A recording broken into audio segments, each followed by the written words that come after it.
Vous écoutez Télé-Soleil, la télévision communautaire autonome de Saint-Maxime-du-Mont-Louis, en Haute-Gaspésie.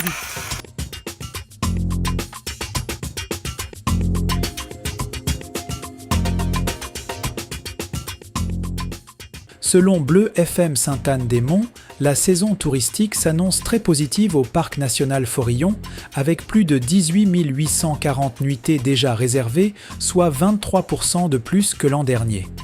Plusieurs travaux de conservation importants se poursuivent. Le chantier de la maison patrimoniale Joseph Gavet à Grande-Grave a débuté ce printemps, ciblant les composantes extérieures avant l'intérieur. Le projet de restauration des étangs de Castor tire à sa fin, avec la plantation de 15 000 arbres et l'installation de mobilier et de panneaux pour les 3 nouveaux sentiers. La saison 2025 sera également animée par divers événements, incluant l'inauguration officielle des nouveaux sentiers le 19 juillet, journée des parcs, et le Maui-Omi de la nation Micmac de Gaspé le 9 août.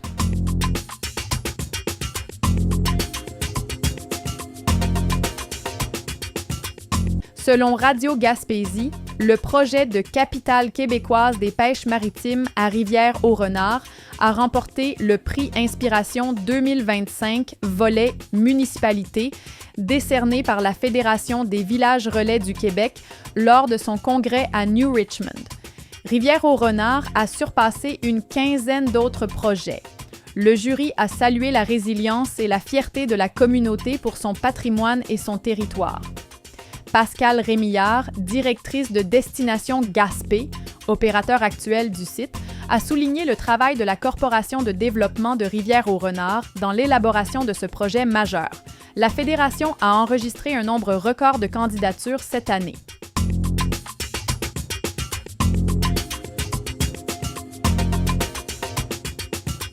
Selon Bleu FM Sainte-Anne-des-Monts, Québec a annoncé qu'à partir du 1er juillet, l'allocation famille sera versée aux parents endeuillés pendant 12 mois supplémentaires.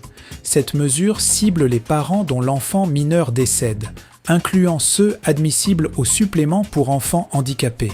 Le gouvernement a alloué 2 millions de dollars par an sur 5 ans pour ce soutien. Environ 250 enfants mineurs admissibles décèdent chaque année.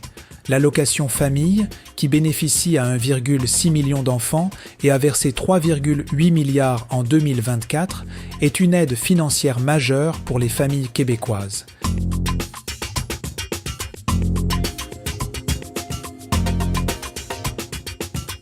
Selon Radio Gaspésie, la ville de Gaspé lance une consultation en ligne sur l'avenir de 2 terrains vacants au centre-ville, l'ancien site du ministère des Transports et celui de l'actuel centre récréatif Luc Germain.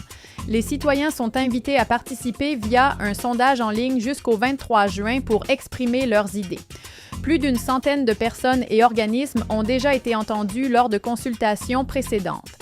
Ces contributions aideront le conseil municipal à définir les grandes orientations d'aménagement futur du centre-ville. Les résultats seront ensuite rendus publics.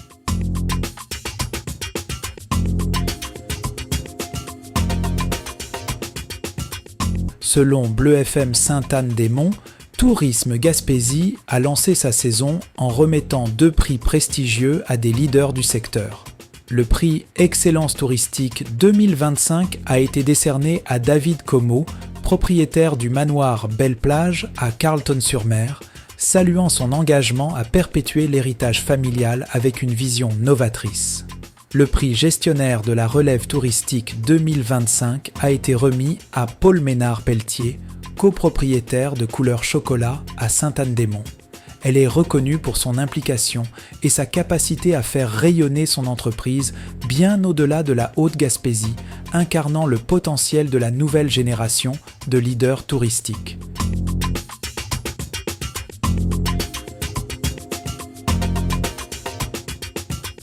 Selon Radio Gaspésie, le gouvernement du Québec investit 1,7 million de dollars dans Ganex pour soutenir l'agrandissement de ses installations à Gaspé.